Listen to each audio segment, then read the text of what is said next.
Are the machines going to take over? Yes. And to all of our robotic overlords, remember, I was always on your side.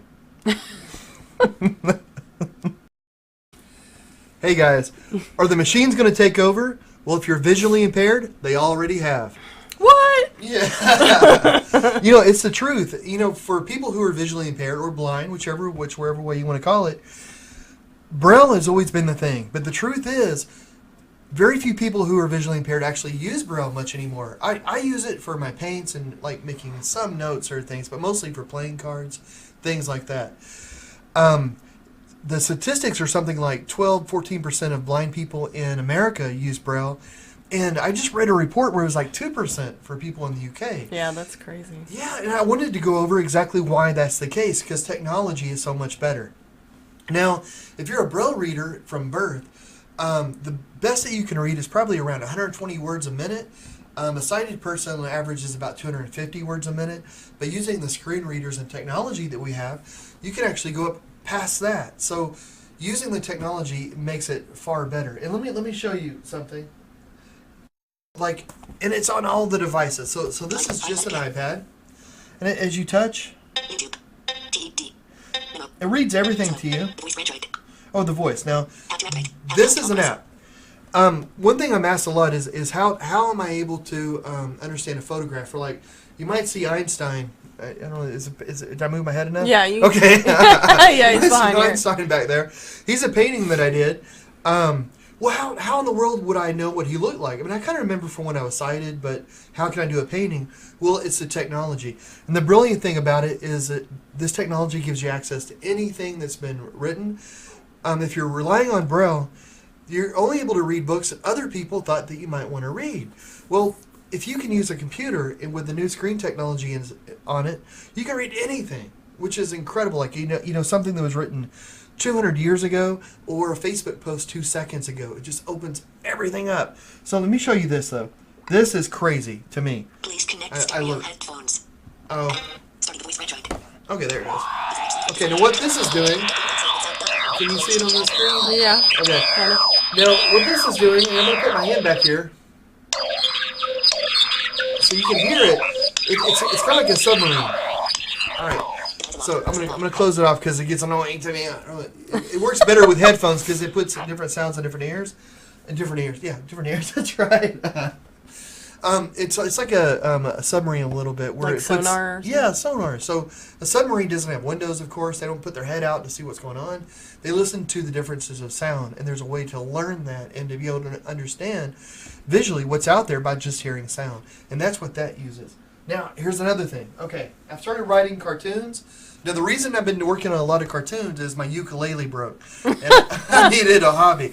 I don't know if you can see it. The one in the middle back there, the strings are busted. Yep. It just came apart, hanging on the wall. Like, I did not touch it. I don't know what the deal is. So anyway, so I've been doing cartoons. Can you see that okay? Kind of. Here, I'll help. Okay. The light's super bright. Okay. Yes, like that.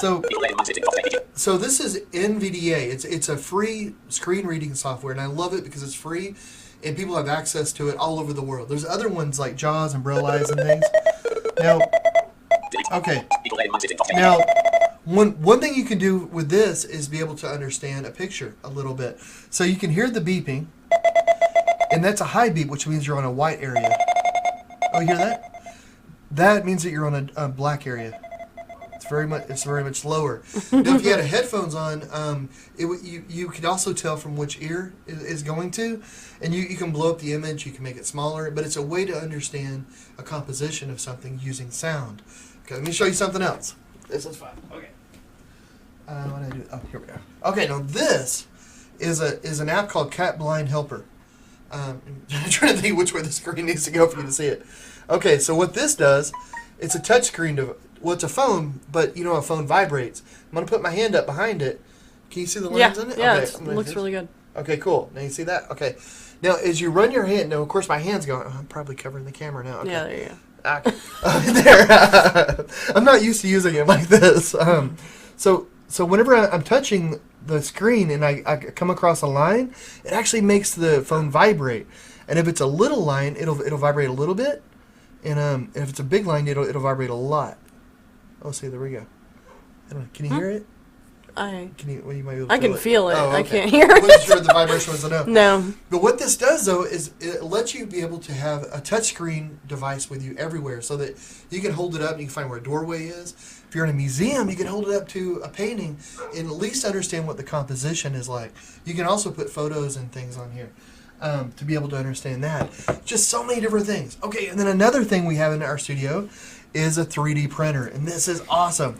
You want a pirate ship? Bam, you got a pirate ship. Yeah, dinosaur? Bam. You want the dinosaur to have a fight with a giant octopus? Yes, it's possible. You just print these things out. Butterfly. Oh, yeah.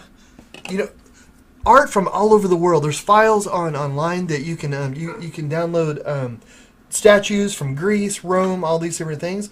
If one isn't enough, you know what? You can print two. You can just go on and on. And the cool thing about this is that you can touch and feel. And so let's say if you go on a trip to Rome, even if you get close to this statue, they're probably not going to let you touch it. But with a 3D printer, you can print this out really small. You can print them out really big. Ours can actually print out a head-size object. We don't usually do that because it would take days to be able to print that.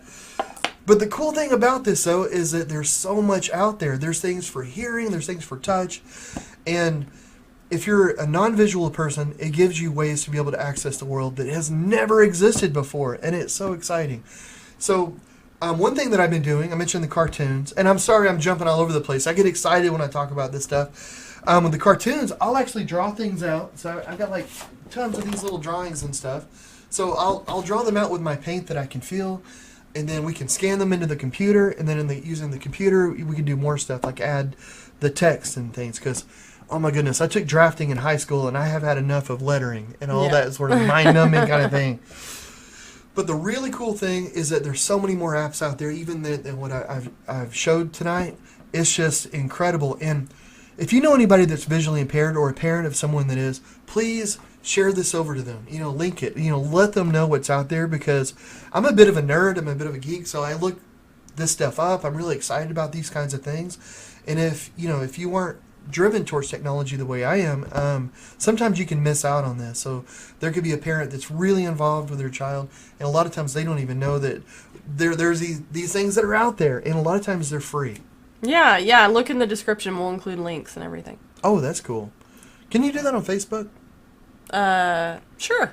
Okay, I don't, social media, I don't know. Oh, and I should say too, and I just want to say here on the end of this doesn't have anything to do with what we're talking about, but sometimes people comment and they like on the posts, and sometimes I'm able to get back and sometimes I'm not. And the technology is good, but it's not perfect. Sometimes I lose a post and I can't find it again. So, sorry, I usually am able to read it, but then when it comes time to type, And technology is improving, though, so eventually I won't have that excuse. But thanks so much, guys, for watching this. And please share it to anyone that you think it might be a benefit to. Thanks.